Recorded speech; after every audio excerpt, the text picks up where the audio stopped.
All right, we are here in Brewster, New York. A little bittersweet moment. This is James' final interview, and who better to do it with than Mark Rivera? All right, shoot, James, go on. What do you got? What part of New York are you from? I'm from Brooklyn, New York, Sunset Park to be exact. 41st Street between 8th and 9th Avenue. Very proud to have been a Brooklynite. I'm still a Brooklynite at heart. See, I still say I'm from Queens, Mark. Always. You're always from Brooklyn. What's the first instrument you learned to play? Guitar. There was a guitar in the house. I was about 6 or 7 years old.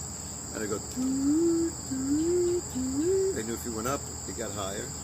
Just made sense to me. What's the first song you learned? Oh, geez. The first real song Now, I sang as well. I loved singing. Way before your time. There was a comedy called The Three Stooges. And they would sing. And one of the first songs I actually sang that my parents thought I could actually do it was B-A-Bay, B-E-B, B-I-Bicky-By, B-O-Bo. So it's probably the first song I actually remember singing. But as far as the first song that I played on the saxophone, my Uncle Vinny, who was my godfather, taught me Stardust. And I played that in like the 2nd or 3rd grade in the auditorium. Oh, wow. That's a long answer, wasn't it? No, Pretty good one? pretty good. You had longer? Okay. Okay, we're back. We're back, we're live. What do you got? Who's your biggest influence? The Beatles, without doubt. Jimi Hendrix. I mean, I have to say, in reality, my parents influenced me more than anybody because they gave me the support and they told me that their belief in what I do or what I did at the time and what I still do to this day, that influences you more than anything you could have. I mean, you could say the Beatles, Traffic, all these great bands, but second to none, it was my parents that gave me the belief or gave me like the real desire to believe that I could do something. What's your favorite food? I love Indian food. I love rice and beans. I love spaghetti. I'm half Italian, half Puerto Rican, so I'll lean towards that. But favorite food, my wife Sandra's an amazing cook. She makes a thing called filet and tyke, which nobody would know about. It's a pork fillet wrapped up in pastry, but it's got like a parfait and plums and bacon. You can't go wrong with any of those things, can you? That's probably my favorite dish. Maybe she'll make it for me now that I mention that. Favorite animal? My favorite animal? I probably still have to say the human beings because we're all animals, but I love dogs. I love dogs. We've had 3 beautiful dogs, and we'll probably have another one if Sandra has her way. Where's your favorite place to play? My favorite place to play would have to be Madison Square Garden for the obvious reason that I play there and I'm able to come home at night after the show. And it's also, as everyone says, it's the quintessential arena, and I happen to play there with the greatest New York, maybe the greatest composer of our time.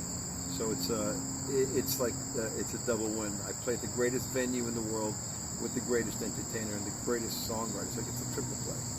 There you go. What's your favorite song to do? My favorite song to do, I don't do with him. I do, I have a bunch of bands that I play with. I have a band called Glad, and we do a lot of Traffic music. The drummer from the band, Bab Foe, is a drummer, and one of my dear friends, Jeff Kazee, who's like Love him. one of my greatest. He's Southside Johnny's musical director. We have a band called Glad, and we do a whole lot of Traffic.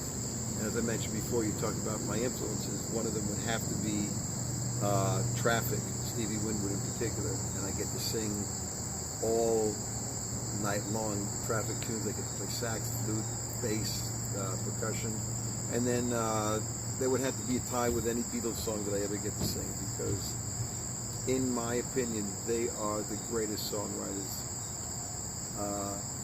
You could argue all the great masters, but as far as hearing a great song, in my mind, the first thing that comes to mind is Lennon and McCartney. So those are my favorite songs. Where's your favorite place to play live in New York? The Cutting Room. outside of a venue with Billy, I'd say the Cunning Room.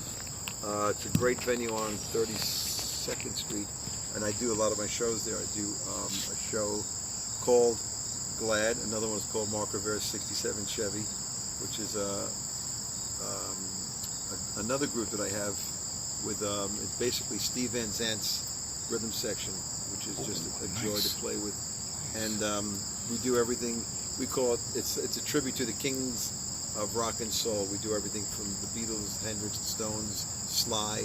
So it's a lot of R&B, a lot of rock and roll, and it's very eclectic, which is pretty much what I consider my background is just this is it amalgamy? It's just a collection of great music. And the reason I call it the Mark Rivera '67 Chevy is because I believe 1967 was the greatest year for rock and roll. Or in my opinion, I was 14, and the music was. Let's see, the Beatles put out Sgt. Pepper and Magical Mystery Tour. Hendrix put out Axis Bold as Love, and I'm sorry, Are You Experiencing Axis Bold as Love? Cream put out Fresh Cream and Disraeli Gears. The Doors put out their first record. The Rascals put out Collection, and just one more to make you chuckle, which you probably have no idea is the band. I'll give you two more. The band. Procol Harum put out a song called Whiter Shade of Pale, and the band called Deep Purple put out their first record, I believe it was '67, and the song Hush, which I do with both bands, came out. So it was a great fertile time. The music was amazing. Like I said, I was 14 years old, and it was like, wow, it's like this great. How old are you? 13. Okay, next year may be the best year of your life, so that's up forward. It might be up for all of us. But it's a time in your life when you start to really absorb stuff, and it impresses you. And it's slightly unfair because back then, and I don't want to sound like an old fart, but back then there was a certain level of innocence that was the music was innocent, the people were innocent, and what we were experiencing was fresh. It wasn't some reprocessed. I want to sound like the Beatles because there wasn't the Beatles to sound like. They were the king. And music at the time you had Bob Dylan, Deep Purple, Country. You had all these different bands. A guy named Richie Havens, who was a folk singer. All these different types of music, and the radio played everything. Unfortunately, what the radio plays now, and I love radio sometimes. But my dearest friends who are DJs can't play what's in their heart because it's a program director that determines what the sponsors, what the advertisers want to hear or will allow them to play. Back then they'd say, hey, I like this record, and all of a sudden you're hearing Jimi Hendrix, you're hearing a folk record, and then you're hearing Santana playing Latin music. It's like, wow. There was nothing like FM radio back then. There was nothing. Your head spun. I sat there with earphones every night. It's the greatest. I did. Again, I remember what you said, 14, and greatest time yep, of my life. I joined a band then. I started. Yep. I was a little bit older than you. Yeah. When you were 14, I was 14 in '79. Okay, so I was. I won't go there.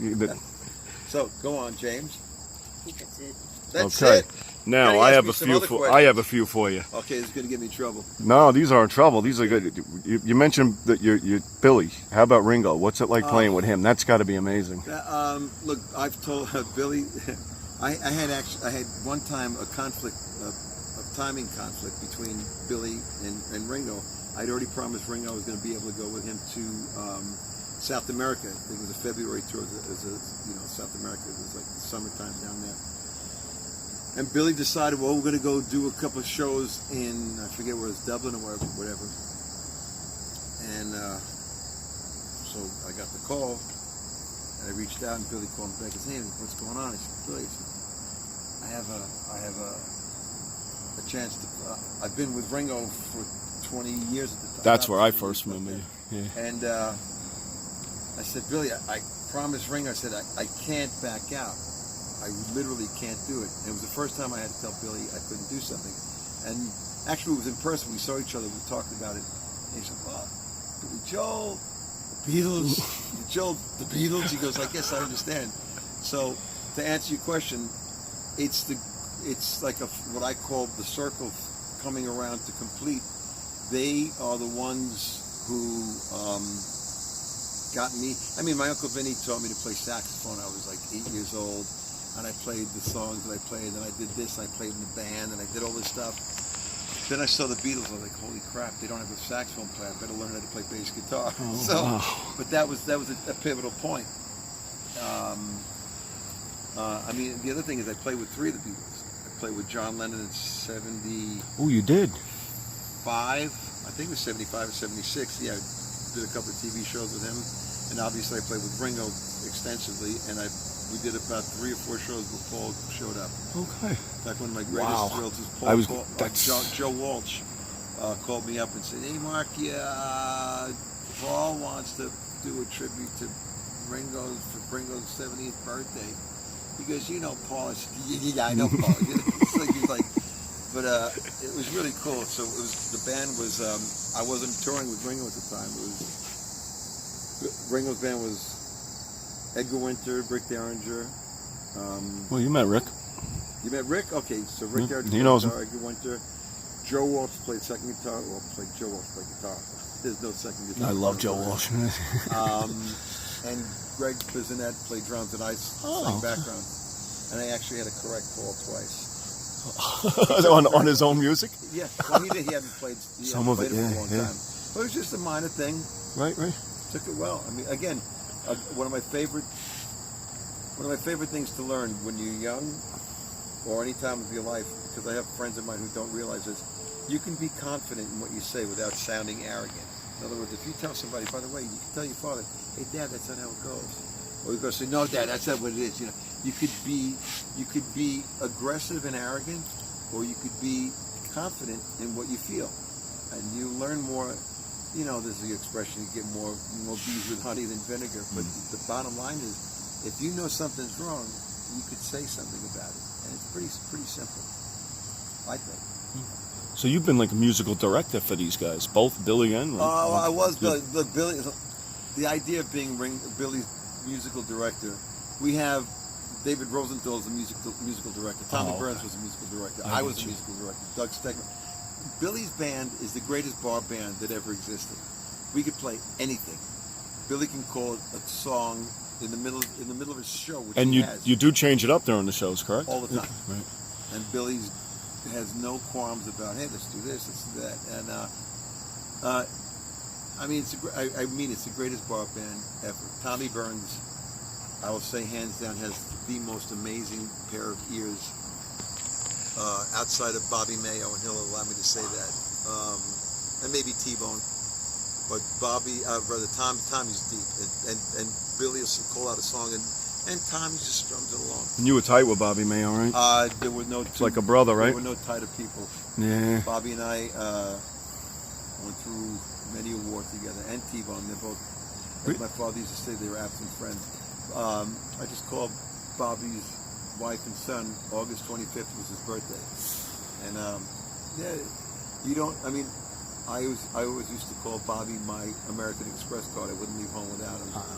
And anytime I'd look over stage right, if Bobby was there, I had nothing to worry about. There was nothing that could be thrown at either of us that wouldn't be like no problem. That's amazing. It's good. That's a beautiful thing that you got. It's a friend. It goes beyond. Look, it's a friendship. It's a respect. And I mentioned Jeff Kazee. Jeff's got a very special place in my heart.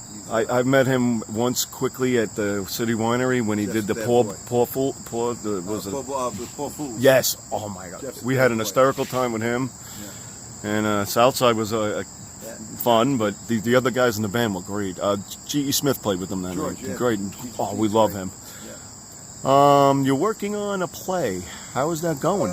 It's coming. It's slowly but surely. Musical, obviously. Yeah. Well, I'm trying to retool the whole thing. It was written as a play, which got to be too much. In my opinion, it got to be too much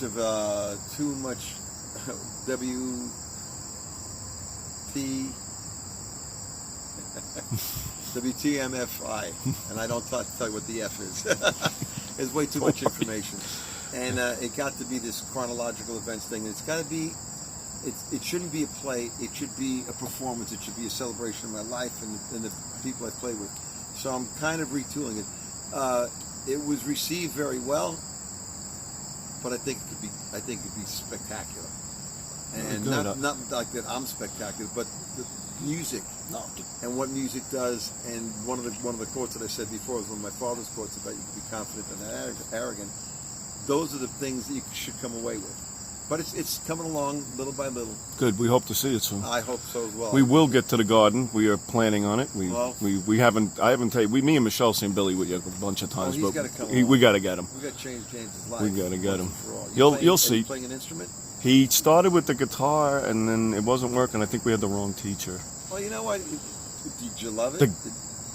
You like drums? You beat something? Yeah. Cool. Yeah, drums are good. Did you used to play the drums in the garage? Yes, that's what I remember. Unbelievable. It's amazing. I'm looking at this young man. I met you when you were about 4, right? Sabra's been cutting. Could even be younger. You maybe younger. You Yeah. was 3 or 4 because we used to walk through the woods. Yeah. I watched you. That's right. I babysat. you babysat him when he was an infant, I think, a couple Dude. times. There's no babies. Right, you're probably about maybe 2. Yeah. I'm really. I do remember. You even picked me up from a car accident, if I'm not mistaken. Yeah, I think. And I can remember I had Queen in the dashboard. There you go. Now, I'm just going to go way back. My first memory of you, I said before, was probably seeing you at Ringo. But now that I really remember, I was 14 and I used to rip through my albums. It was Blue Oyster Cult, and you did a saxophone on Mirrors. Monsters. Monsters, right? Yeah. There's a song called like Erectus Back. Yeah. Wow, it's wild. And that's why, because I used to go through every part of the album. That's Back in the day, when people they were don't out- have that anymore. Well, that's the other thing. Again, I don't want to sound like the old dinosaur No, but- myself, but there was something about reading an album. You would read the credits, you'd look through it, and you would know who engineered the record. There was a common thread that came about because you saw the engineer on this record was the engineer on this record, or the producer co-produced this. I mean, there's a great group of guys for a long time. There was Jack Douglas, who did all the Aerosmith stuff. Shaliakis, who was the engineer, got the great drum sounds. And you see, one guy would borrow from the next, and Jack actually had the last night of John Lennon's life. Oh, he was working with him at the time? What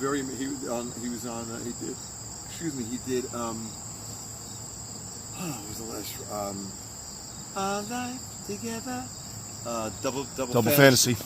Jack did Double Fantasy. In fact, if you ever get a chance, check out, this is the plug, on the Beatle channel. Tom Frangione and I did a night with I sat in for, I can't remember what I sat in for now, it's very embarrassing. But anyway, we got on talking about what was going on, this and that, and Jack Douglas was one of the guests. He called in and he told the story about, it was a secret tape. You talk about a clandestine meeting. Jack received a voicemail from a second third party, I should say. And he said, if you're interested in a very interesting project, meet me at the pier on the west side of Manhattan. And Jack's like, and this is back in the day. He didn't even have a tape machine, so he happened to run in here. Hello. So it turns out he's like, well, this could be insane, but what do I have to lose? So he gets in a helicopter, and the helicopter takes him out to East Hampton or Montauk or someplace. It turns out Yoko Ono's out there.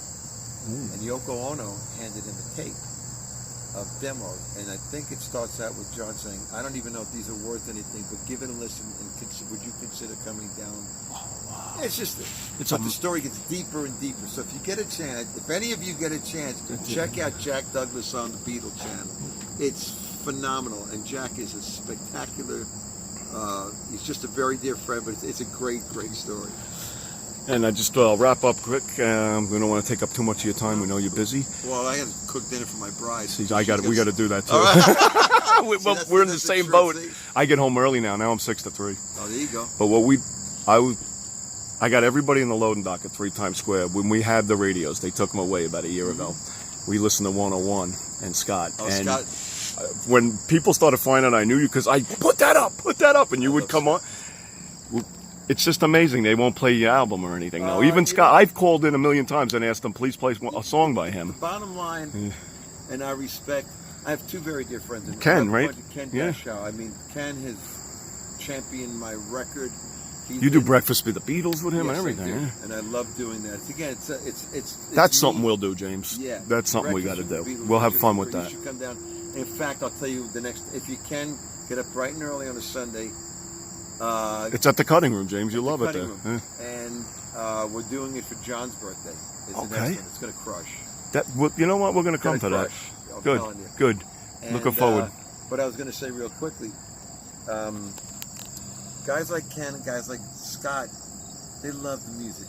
I mean, Scott goes back. I mean, I think he's from Tennessee, or he's from someplace where the music really matters, and the music really is still in him. Not unlike Ken, who's originally from WNEW. Right. When Ken could say, "Hey, I have this great band that I just heard. I just saw them." That's how the bands like the Cars, bro. That's how I heard. That's how I heard 3/4 of my stuff listening to You know that what guy. I mean? Really. And, that's the crazy part is that, and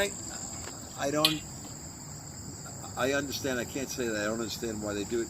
Their hands are tied because it's kind of like sponsors. Yeah. And you have to do what they say. You have to. It's like you can't play. Deep Purple can't go out and not play Smoke on the Water, and Correct. that's it. So they.